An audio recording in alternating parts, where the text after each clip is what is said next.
Ali bin Abi Talib റളിയല്ലാഹു അൻഹുവിൻ്റെ മക്കൾ, അവരുടെ പേരമക്കൾ, ഇങ്ങനെയാണല്ലോ നമ്മൾ സയ്യിദ് കുടുംബത്തെ പരിചയപ്പെടുത്താറുള്ളത്. അപ്പോൾ സ്വാഭാവികമായും പലവരും ധരിച്ചിട്ടുള്ളത് അലി ബിൻ അബി ത്വാലിബ് റളിയല്ലാഹു അൻഹുവിന് ഫാത്തിമ ബീവി റളിയല്ലാഹു അൻഹ എന്ന ഒരു ഭാര്യ മാത്രമേ ഉള്ളൂവെന്നും ഹസൻ ഹുസൈൻ റളിയല്ലാഹു അൻഹുമയാകുന്ന മക്കൾ മാത്രമേ ഉള്ളൂ എന്നുമാണ്. അതുകൊണ്ട് മാത്രം അലി ബിൻ അബി ത്വാലിബ് റളിയല്ലാഹു അൻഹുവിൻ്റെ സന്താനങ്ങളെ ഒന്ന് പരിചയപ്പെടുത്തൽ അനിവാര്യമാണെന്ന് മനസ്സിലാക്കിയിട്ട് അത് പറയുകയാണ്. അലി ബിൻ അബി ത്വാലിബ് റളിയല്ലാഹു അൻഹുവിന് സന്തതികൾ ധാരാളമുണ്ട്. 35 സന്തതികളുണ്ട് എന്നുള്ള അഭിപ്രായങ്ങളുണ്ട്. എന്നാൽ 33 എന്ന അഭിപ്രായത്തിൽ ഏകോപിതമായ തീരുമാനമുണ്ടെന്നും പറയപ്പെടുന്നുണ്ട്. ഏതായാലും അലി ബിൻ അബി ത്വാലിബ് റളിയല്ലാഹു അൻഹുവിന് 15 ആൺമക്കളും 18 പെൺമക്കളുമാണ്. അത്രയും ഉണ്ട് എന്നുള്ളതിൽ തർക്കമില്ല.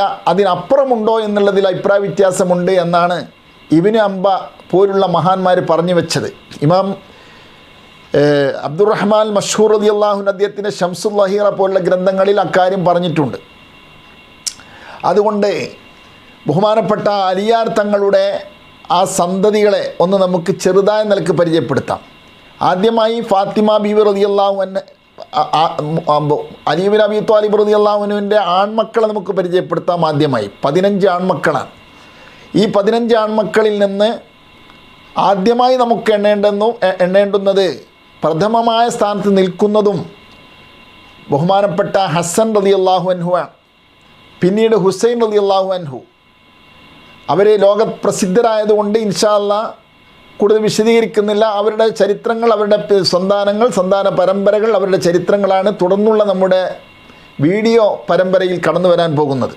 പിന്നെ മൂന്നാമതായി അലി ബിൻ അബി ത്വാലിബ് റളിയല്ലാഹു അൻഹുക്ക് ഫാത്തിമ ബീവിയിലൂടെ ഉണ്ടായ സന്താനം മുഹ്സിൻ എന്ന് പറയുന്ന സന്താനമാണ്. അവർ ചെറുപ്പത്തിലെ മരണപ്പെട്ടു പോയത് കൊണ്ട് ചരിത്രത്തിൽ കൂടുതൽ ഇടം നേടിയിട്ടില്ല. ഇൻഷാ അല്ലാഹ് ബാക്കിയുള്ള മക്കളെക്കുറിച്ച് നമുക്ക് തുടർന്നുള്ള വീഡിയോയിൽ നമുക്ക് പരിചയപ്പെടാം.